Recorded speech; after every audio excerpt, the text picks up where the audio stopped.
세종시 특수성, 행정체제의 특수성으로 인해서 본청 업무 과부하가 인구 1000명당 공무원 수가 2012년에는 9명이었는데 2020년 기준은 5명으로 세종시 공무원들의 휴직률이 매우 높다. 뭐 이런 지적도 사실 있어요. 최근에 요즘 세종시 공직사회 분위기가 좀 다소 뒤숭숭합니다. 지난 석 달 사이에 사실 공무원 뭐 세 분이 비명을 좀 달리하는 그런 안타까운 사건이 있기도 했는데 일단 이분들에 대한 뭐 사인 정확하게 좀 밝혀졌나요? 지난 6월에는 20대 여성 공직자 그리고 9월 들어서는 이제 40대, 50대 그 남성 공직자 두 분이 아직 정확한 사인이 밝혀진 건 아니고 이쪽 저쪽에서 뭐 업무 과로사다 또는 뭐 직장 내 갈등이다 뭐 또는 개인의 어떤 가정의 문제가 있었다 여러 가지 의견들이 나오고 있는데 정확한 사인이 나오지 않았기 때문에 고인들에 대한 어떤 판단을 내리는 것은 지금 그런 적절한 시점이 아니고요. 아무튼 그런 좀 안타까운 일로 인해서 세종시 조직 시스템을 전면적으로 개편해야 한다는 쇄신 요구가 지금 본물처럼 쏟아지고 있고 그 부분이 어떻게 구성원들이 받아들이고 또 움직이느냐에 따라서 세종시가 한 발짝 나아가느냐 아니면은 더 퇴보하느냐 좀 기로에 서 있다. 저는 이렇게 좀 진단하고 싶습니다. 이렇게 비명을 달리하신 세 분의 고인의 좀 명복을 한번 빌면서 사실 돌아가신 분들의 좀 사연을 저희가 좀 다 알 수 있겠냐마는 실제로 최근 이 사건을 계기로 해서 세종시에 굉장히 좀 업무 과부하에 대한 뭐 이런 주목을 다시 받고 있는 상황이거든요. 뭐 여기저기서 이제 그런 지적들이 많이 나오고 있는데 실제로 좀 세종시 공무원들의 업무가 좀 과다하다고 보십니까? 주관적 판단이겠죠. 근데 일단은 업무 과부하라는 문제가 부각이 된 거는 맞잖아요. 그렇죠. 그래서 부각이 되는 가운데에 세종시 행정체계의 구조를 안 살펴볼 수가 없어요. 그래서 이 문제는 2013년, 2012년에 세종시 출범할 때부터 세종시는 이제 단층제다. 단층제가 뭐냐면 다른 광역자치단체가 대전을 보면 시, 구청, 동으로 이어지는 그런 이제 행정체제 구조를 갖고 있는데 세종시 같은 경우는 광역자치단체이면서 그 시가 있고 자치구가 없어요. 구청이 없고 그냥 동으로 이어지는. 그러다 보니까 구가 할 일들을 본청으로 흡수가 돼버리는 거예요. 그러니까 그 세종시 특수성, 행정체제의 특수성으로 인해서 본청 업무 과부하가 일어날 것이다라는 기사들도 쏟아졌고 그 문제에 대해서 당시 세종시가 연구한 결과물도 있고 이 문제를 어떻게 극복을 해야 되느냐. 그래서 뭐 연구한 것도 있고 그러다가 잊혀진 체제가 돼버렸어요. 그러니까 행정수도에 메모되면서 세종시가 단층제였네 이제서야 단층제였네 하면서 그런 업무 과부하가 발생할 것이다 힘들 것이다 그러면서 단층제의 문제점이 뭘까를 다시 한번 살펴보게 되는 이제 계기가 됐는데 일단은 뭐 공무원분들한테 물어봐도 여러 가지 정황상 여러 가지 얘기를 들어보면 그 본청 업무 과부하, 본청 읍면동 기능은 약화되면서 본청으로 업무가 쏠리는 업무 과부하가 있다는 거는 좀 기정사실화라는 거. 단적인 어떤 예가 이렇습니다. 그 민선 사기가 출범한 지가 얼마 안 됐는데 지사가 있거나 이러면 뭐 군수, 구청장, 그렇죠. 또 시군의 어떤 시장 이렇게 있어서 거쳐서 올라올 수 있잖아요. 그렇죠. 근데 다이렉트로 시장실에 줄을 선 민원인들이 쭉 줄을 지어선 진풍경이 뭐 최근에 연출이 됐던 경우도 있어서 그래요? 근데 한편으로 얘기하면 좋게 얘기하면 다른 지자체 같은 경우는 탁상 행정을 한다 이런 표현을 많이 하잖아요. 그냥 위에서 기획만 해가지고 시군이나 구청에 내려보내고 거기서 이제 하도록 그냥 방치해준다. 그렇죠. 뭐 이런 비판이 있잖아요. 뭐 그런 분의 장점이 있는데, 근데 아무튼 현재 상황에서 10년간 이 변화상에서 세종시 조직은 과연 업무 가중이 되고 있는가, 그리고 정말 어려운 구조인가라는 부분에서 누구도 단언할 수는 없지만 최근 그 경북대 하혜수 교수 팀에서 연구 용역한 것을 발표했는데. 네. 그 내용을 보면 조금 단적으로 이해가 될 수 있는 부분이 있어요. 어떤 거냐면 잠깐 자료를 보고 말씀드리면 인구 1000명당 공무원 수가 2012년에는 9명이었는데 2020년 기준은 5명으로 한 절반 줄은 거예요. 그러니까 이거 보면 좀 많아졌겠네 라고 생각할 수 있겠죠. 또 하나 인구 10만 명당 실국수가 2013년에는 41개였는데 2020년에는 25개로 감소한 뭐 이런 부분이 있어요. 그래서 궁극적으로 여기 연구팀이 발표한 자료에서는 2030년 도시 완성기에 공무원 수는 약 4,900명, 그 다음에 실국은 14개 정도를 갖춰야 정상적인 어떤 세종시로서 기능할 수 있다라는 어떤 그 분석 결과가 내놨거든요. 그런 지표를 보면 어찌 보면 세종시가 조금 업무 가중의 상황들로 가고 있다라고 볼 수도 있겠습니다. 공무원 입장에서만 볼 게 아니에요. 이거는 업무와 과부하가 행정 비율로 이어지면서 결국 시민들한테 피해가 갈 수밖에 없어요. 그리고 본청의 모든 행정이 집중되다 보면은 세종시 같은 경우는 길게 돼 있잖아요. 북부권 시민들이 세종시청까지 오는데 40분 소정면에서 온다고 생각해 보세요. 40분, 50분. 그러니까 단층제 행정 구조에 대해서 제도 개선책이 나오지 않으면 너무 힘들어지는 상황이 올 것이다. 예. 단적으로 이런 표현이 있습니다. 풀깎기, 거미줄 제거, 도로 청소가 잘 되어 있는 도시는 좀 여유가 있는 도시다. 근데 그게 잘 안 된 도시는 뭔가 조금 업무적으로 가중이 됐다거나 이렇게 표현도 하는데 세종시가 좀 이 부분이 잘 안 되고 있는 게 사실입니다. 아, 그래요? 예. 아. 시민 입장에서 봤을 때. 어쨌든 업무 과부하의 원인 중 하나로 뭐 승동 기자가 지적한 단층제 문제도 있습니다만 뭐 세종시 공무원들의 휴직률이 매우 높다. 뭐 이런 지적도 사실 있어요. 최근에 상병원 세종시 의장이 지적한 바에 따르면 11.5%가 휴직 중이다. 뭐 이런 집계가 있는데 10명 중에 1명 이상이 사실 지금 현재 휴직 상태라는 거 아니겠습니까? 왜 이렇게 높은 건가요? 휴직이 많죠. 네. 사시도보다 많은 것도 사실이고, 그리고 요즘에는 이제 육아휴직 쓰는 게 육아휴직. 보편화돼 있죠. 예. 보편화돼 있죠. 근데 세종시 같은 경우는 좀 살펴봐야 될 게 분류해서 제가 뭐 죄송한데 살펴보지는 않았지만 이제 공무원들 얘기를 들어보면 질병휴직이 많아요. 질병휴직. 예, 그러니까 단층제 업무 특성상 본청으로 민원행정이 또 폭증하고 있는 상태고요. 그리고 세종 시민들이 그렇게 행정에 대해서 관심이 없는 분들이 아니세요. 더 이제 접하실 분들도 많고 그래서 좀 업무 피로도가 높아지면서 질병휴직을 쓰시는 분들도 많고 그렇다 보니까 그 빈자리를 누가 채워야 된단 말이에요. 채워지지가 않아요. 그러면 그 옆에 계신 분이 그 업무를 휴직자 업무까지 떠안아야 됩니다. 그러면 힘들죠. 이분도 힘들어져. 이분도 힘들어져. 이분도 힘들면 나 나중에 휴직 내야지. 이렇게 하면 또 휴직을 내고 이게 악순환이 도미노 현상이 나타나요. 반복되는 상황이란 말이에요. 그래서 이 문제에 대해서는 좀 하여튼 뭐 심각하게 좀 받아들여야 될 부분들이 되게 많은 상황이죠. 세종시 입장에서는. 원인에 대한 부분, 그다음 현상에 대한 부분에 있어서 좀 공통적인 얘기를 이승훈 기자가 잘 얘기를 해줬고요. 야, 근데 이분은 오늘따라 내 칭찬이 좀 칭찬이 아니라 아니 팩트를 얘기했습니다. 알겠습니다. 알겠습니다. 네, 알겠습니다. 반론은 원하는 아니, 아닙니다. 예, 아닙니다. 반론은 전문 분야여서 예, 좀 예. 정리가 잘 되는 것 요새 같습니다. 중요한 건 휴직자 수가 매년 비율이 늘고 있다는 거죠. 상승 그래프를 그리고 있다는 거죠. 뭐 다시 표로 말씀드리면 2019년에 7.3%였고 정원 대비 휴직자 수 비율입니다. 그다음에 2020년에 8.8%, 2021년에 10.3%, 2022년 6월 말 기준에 벌써 11.6%. 이런 상황이니까 수직 상승까지는 아니어도 완만한 상승으로 계속 가고 있다라고 하는 것은 그로 인해서 동료 직원들의 어떤 부담.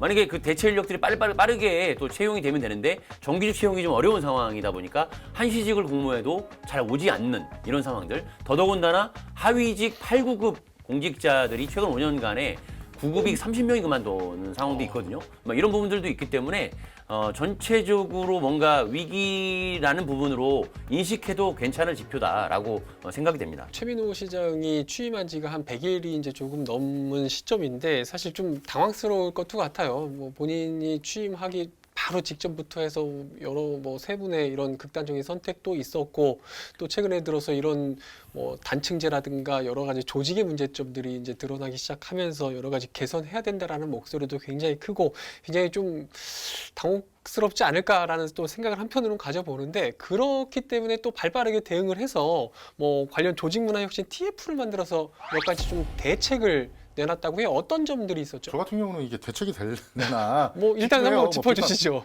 그러니까 좀 거시적으로 좀 봤으면 좋겠는데 미시적으로 본 것 같아서 좀 아쉬움도 남는데 그래요? 뭐 외로움 전담관 뭐딱뭐 표현 외로우면은 좀 달래주는 전담관 심리 예. 담당 네. 뭐 이승훈 기자 외로움 전담관 누굽니까? 예? 이승훈 기자 외로움 전담관은 누굽니까? 당신 딸 아니었어요? 아 정말 예. 딸내미 아니었어요? 아니 저 인생 상담 많이 받고 서로 싸우기도 하고 선배한테 아유, 대드니까 선배 보기 좋습니다. 예, 예. 네. 그리고 대체 인력 확보하는 거 있고요. 뭐 대체 독서제 인력. 같은 것들 네네. 뭐 이런 것도 운영을 하고 능력 성과 인정받는 뭐 분들에게 금평 점수를 좀 가점을 주는 그런 우대지기 운영 방식인데 패스트 트랙이라고 또 도입하겠다고 선언을 했고요. 그리고 상급자뿐이 아니라 동료 부하들의 이제 평가 실시해가지고 보완 자료로 하는 인사 운영. 저는 이제 미시적 관점으로 봤다. 왜냐하면 세종시가 출범할 때부터 이 조직 대진단이나 이런 거 실시한 것들이 많아요. 그리고 요 둘 중에 몇 가지는 지금도 운영하는 게 있어요. 운영하고 있는 것들이 있는데 알려진 사안에 비해서 문제성의 심각성에 비해서 대안이 조금 좀 가볍게 나왔다 뭐 이런 생각이 들어서 일단은 큰 틀의 방향성은 나쁘지 않다고 생각합니다. 일하기 좋은 세종시, 그다음에 직원이 행복한 세종시, 그다음에 시민이 감동하는 세종시 그 방향으로 나아가자라는 큰 틀의 아래에서 6가지 핵심 방안을 내놨잖아요. 그래서 물론 뭐 너무 뻔한 내용들도 있을 수 있어요. 근데 이거를 실질적으로 어떻게 구현을 하고 실행을 할지가 중요해요. 뭐 이런 것도 있었어요. MZ세대 주간. 김우승 기자가 MZ세대에 턱걸이 걸려 있잖아요. 턱걸이에서 살짝 미칩니다. 살짝 미치나요? 아, 그런가요? 예. 너무 속죠. 아유, 예. 그래서 아무튼 뭔가 MZ세대와 선배 공직자의 갈등이 있다고 해서 MZ세대만의 별도의 주간을 뭐 운영한다 뭐 이런 의견을 좀 듣는다 이런 것도 있는데 뭐 어쨌든 뭐 그런 시도들은 나쁘지 않다고 생각을 하고 다만 이제 거기에서 이제 요즘 그 사회에서 오은영 박사 신드롬이 있잖아요. 있죠. 그래서 네. 그런 부분이 과연 외로움 전담관이라는 어떤 해결사로 2천여 명이 되는 조직의 어떤 외로움을 어떤 전담해서 어떤 구체적인 솔루션을 제시할 수 있을지 이것만으로는 안 되겠죠, 당연히. 그래서 뭔가 조직적으로 같이 뭐 국과장, 그다음에 사무관, 그다음에 6급 이하 뭐 하위직 공직자까지의 뭔가 그 화합을 도모할 수 있는 뭔가 다른 또 시스템이 좀 있어야 되지 않을까라는 그런 생각이 좀 듭니다. 사실 뭐 아까 이승동 기자가 이야기한 6가지 대책 가운데에서 뭐 몇 가지 좀 눈에 띄는 사실 대목도 있는데 저는 사실 외로움 전담대가 굉장히 좀 아까 뭐 당신의 외로움 전담가는 누굽니까 이야기를 했지만 이게 눈에 띄더라고요. 그동안 사실 다른 시도에서 이런 시도가 별로 없었던 걸로 저는 기억을 하는데 좀 사실 와닿지 않습니까? 있으면 좋죠. 외로움 네. 전담관이 있으면 좋은데 사실 사람들이 외로움을 푸는 공간이 일반적으로는 가족이나 아니면은 이렇게 우리 동료라든지 이렇게 하면서 풀잖아요. 그렇죠. 근데 그것으로 뭔가 해결이 안 된다고 했을 때 어떤 정신건강 그 전문 의를 찾아간다거나 아니면 상담소를 찾아간다거나 이렇게 하잖아요. 그런데 정말 필요성은 있어요. 왜냐하면 세종시 요거 관련해서 이제 세종시 공직자뿐만 아니라 세종시 아파트에서 투신 사고들이 끊이지 않고 발생을 하고 있거든요. 그래서 취재를 해봤더니 세종시에 인기 있는 정신건강 전문의 그 병원에는 내년 2월까지 예약이 꽉 차 있어요. 아, 정말요? 네. 그리고 웬만한 곳들 다 전화해보면 1주, 2주 사이 밀려 있어요, 예약이. 그러니까 그런 부분을 생각할 때 정말 그런 부분들을 필요로 하는 사람들이 정말 많다. 가슴 앓이를 하고 있는 사람이 많다. 그래서 그런 루트가 다양해진다라고 하는 것은 참 좋은 것 같고, 근데 가장 중요한 건 옆에 있는 사람인 것 같아요. 가족과 직장 동료 이 사람들이 왠지 이승훈 기자가 뭔가 표정이 어둡고 뭔가 우울해 보이고 이럴 때 무슨 일 있어? 한마디 해주고 뭔가 말 한마디로 사실은 사람이 확 넘어설 수가 있잖아요. 그렇죠. 그런 게 참 일단은 우선적으로 되어야 되지 않을까 좀 생각이 듭니다. 그윽한 눈빛으로 바라보고 있는데요. 아니 뭐 슬프다고 저기에도 모른 척 하시는데 아까도 차 타고 다 모른 척 하셨는데 근데 그 전에 사람이 문제예요. 제가 이제 말씀드리지만 누군지 압니다. 저기 그 윗분이 상사분이 밑에 저기 부하 직원한테 막말하시는 분 누군지 압니다. 제가 누군지 알아요. 제가 보기도 했고 사람이 문제인 것 같아요. 일단 일하는 부서만 일하고 일하는 직원만 일하고 그리고 부서 간에 상사 간에 막말하고 이런 문화가 일단 사라지는 그리고 밀어주기식으로 해서 이분이 승진 대상자라고 해서 일을 안 해도 조금만 참어 불만을 제기해도 모른 척 넘어가고 그러다 보면 이분은 또 휴직을 준비하고 있고 너무 힘들고 이런 것들 그리고 세종시가 왜 내부 청렴도가 전국 최하위겠습니까? 공무원들이 자신의 청렴도를 평가하는 내부 청렴도가 왜 하위게?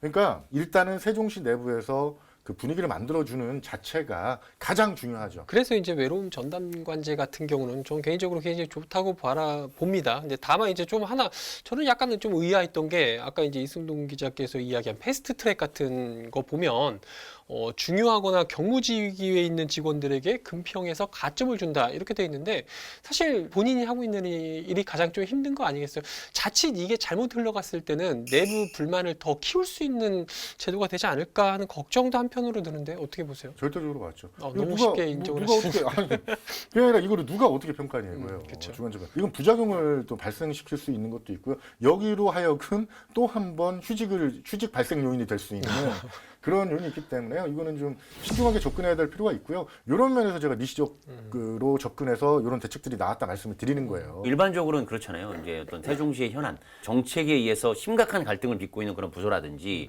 또는 뭐 문화관광 분야에 있어서 야근이 어쩔 수 없는 행사가 많아가지고 야근이 불가피한 부서라든지 뭐 이런 것들이 일반적으로 뭐 경무기피 부서라고 좀 통하긴 하는데 근데 사실 뭐 이승훈 기자도 얘기한 것처럼 이 부분이 상당히 주관적일 수밖에 없는 것이고 그것을 받아하는 사람 입장에서도 상대적 차이가 확실히 있고 이거 다 충분히 거뜬히 해낼 수 있는 사람이 있고 아 이거 너무 버거운 사람이 있는 거는 사실이거든요. 그래서 사실은 어찌 보면은 서로 부족한 부분을 서로 채워주는 형태로 끌어주고 밀어주고 이렇게 가야 되는 좀 분위기가 있는데 그래서 못한다고 왕따시키거나 못한다고 타부서 배치시키거나 이렇게 되면은 조직 구조가 계속 어느 특정 부서에는 사람들이 오지 않는 뭐 이런 부서가 되다 보니까 그러면 자꾸 그쪽에 관심을 갖고 여기에 뭔가 혜택을 부여해야 된다 이런 것들을 자꾸 온다라고 생각이 들고 아무튼 요번 기회를 빌어서 좀 뭔가 불균형적인 부분의 부서라든가 인력 배치가 있다라면 재조정을 하면서 뭔가 시스템적으로 다른 정비할 수 있는 부분들을 좀 찾아갔으면 좋겠습니다. 아무튼 이번에 세종시에서 내놓은 6가지 이런 조직문화 혁신 대책도 사실 고심 끝에 이제 내놨을 대책일 겁니다. 다만 앞으로 추진 과정에서 이제 문제점은 없는지 아니면 또 외부 전문가나 뭐 또 내부 직원들의 좀 의견을 들어서 여러 가지 좀 개선할 방향들은 꾸준히 이제 마련을 해 나가야 될 것 같다 이런 생각이 들고 혹시 뭐 이 6가지 대안 외에 뭐 바깥에서 이제 바라봤을 때 아니면 그동안 이제 두 분께서 생각할 때 아, 세종시 조직 문화에 이런 점이 더 개선 이런 방향으로 갔으면 어땠을까 하는 그런 대안들이 있다면 좀 한두 가지씩 좀 언급을 하면서 오늘 견제구를 좀 대신하면서 좀 정리를 하는 걸로 하시죠. 먼저 이승동 기자 어떻게 뭐 생각하고 있는 아이디어 있습니까? 대책이라기보다도 이거 더 재미없는 얘기일 수도 있어요. 네. 이미 이 문제에 대해서 심각성을 인지하고 개선 방안이 다뤄졌다. 이걸 잊고 있었다. 잊고 살았다. 그게 뭡니까? 인력 충원에 대해서 계속 노력을 해왔어요. 기준인건비 산정 개선을 하기 위해서 행안부하고 협의도 해왔고 그리고 조직 대진단을 2020년도에 실시해서 민간 연구 용역을 의뢰를 해서 근데 그 결과물이 발표가 됐나요? 어디 갔나요? 휴지 조각 됐나요? 그 돈 들여서 용역? 그것도 없어졌고 그리고 지금 잘 아시겠지만 단층제 구조의 문제점을 극복하고 해결하기 위해서 책임협동제를 도입을 해서 지금 운영을 하고 있는데 그냥 뭐 아세요? 책임협동제 아세요? 조치원읍이 읍동이 돼서 그 북부권의 행정을 본청 업무를 위임해서 읍면동 기능을 강화시켜서 구청 역할을 담당하는 아름동이 책임동이 돼서 고운동, 종촌동 이렇게 거기를 관할해서 본청 업무를 위임해서 아세요? 그리고 지금 최민호 시정부가 알죠? 알까요? 그 방법은 어떻게 되는 거예요? 제가 항상 말씀드리지만 세종시법에 국가책무라는 조항이 있어요. 행정 그런 것들이 좀 힘들다. 그러면 국가에서 분명히 지원해줘야 된다. 법조항에 있잖아요. 그러면은 시청에서 말해야죠. 법치주의 아닙니까? 법치주의. 법을 지켜야 될 거 아니에요, 정부가. 이런 게 행정적으로 취약하고 단층제 구조에서 문제점을 노출하고 전국 유일의 단층제예요. 제주도가 있긴 있어요. 근데 행정시가 있기 때문에 사실상 단층제가 아니란 말이에요. 그래서 국가 유일의 단층제 구조에서 이런 부작용이 생기는데 국가가 책임을 안 져요. 그리고 시에서 목소리를 낼 법적 근거가 있는데 목소리를 안 내요. 지금까지 연구를 해서 자치혁신단, 신행정 자치 모델 이것들이 계속 연구가 되었단 말이에요. 그것도 정부 방침 수행이 아니라 시청 단독적으로. 근데 다 사라져 버렸어요. 그리고선 이 미시적인 6가지 외로움 전담관제 좋아요. 이것들이 갖춰진 다음에 이런 것들이 세부적으로 나와야 되는데 뿌리는 없고 기둥은 없고 아닙니다. 모래성 같은 건 아닙니다. 그래서 이 말씀에 대해서 어떻게 생각하세요? 아시는 얘기죠. 너무 얘기가 길어가지고 뭐 어디서부터 이제 짚어야 될지 모르겠는데 일단 가장 중요한 거는 세종특별자치시잖아요. 예. 스스로 다스릴 수 있도록 해주자라고 하는 측면에서 등장한 도시인데 제주특별자치도고 또 최근에는 강원특별자치도로 지금 이제 법안이 제출돼서 가고 있잖아요. 그러면 조직 자율권이 좀 부여가 돼야 되는데 행안부가 꽉 틀어지고 있으니까 이런 문제가 발생해도 빨리 능동적 대응을 할 수가 없는 구조예요. 행안부가 세종시에 딱 자리 잡고 있어서 감시자의 눈으로 매의 눈으로 보고 있는데 세종시가 뭘 할 수 있겠습니까? 예를 한번 들어보겠습니다. 한시 임기제 공직자 40명 지금 추가 모집 들어갔죠. 그렇죠. 그런데 1년 6개월 근무하기 위해서 젊은이들이 잠깐의 어찌 보면 아주 극단적인 말로 땜빵을 하기 위해서 세종시에 누가 들어오고 싶겠습니까? 자기 미래가 보장이 안 되는데. 예를 들면 이런 걸 해야 되죠. 40명 뽑는데 그중에서 업무 평가를 통해서 3명이나 5명은 정규직으로 전환해 주겠다라고 하면 열심히 일할 거 아닙니까? 그럼요. 그리고 그 사람 중에서 희망을 가질 수 있는 거 아닙니까? 근데 그게 제가 물어봤어요. 이렇게 하면 안 됩니까? 행안부에 총행 인건비제가 있고 쉽지 않은 과제다라고 하는 거예요. 우리가 일반적인 상식적으로 봤을 때 그게 어려워? 라고 할 수 있잖아요. 근데 이게 안 되니 40명 뽑으면 뭐예요? 지원자가 없는데 몇 명 있을 것 같아요? 이번에 몇 명 있을지 한번 보자고요. 자, 그런 부분에서 정부가, 중앙정부가 이런 부분을 열어줘야 돼요. 세종시가 숨통을 트워줘야 돼요. 일단 그게 같이 가야 되고, 행안부 관계자들이 이 방송도 보고, 최근에 이런 일련의 문제를 보면서 조직 제도를 개선해야겠다라고 하는 거. 세종시, 제주도, 강원도라는 부분에서 어떤 실험적 시도가 될 수 있도록 좀 그 진정성 있는 노력을 좀 했으면 좋겠습니다.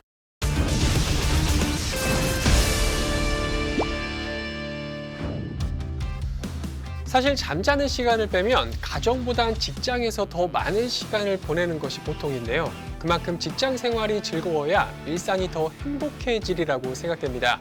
세종시 공직사회가 안고 있는 조직 문화 혹은 구조적인 문제를 잘 파악하고 해결해 나가려는 노력이 절실할 때입니다.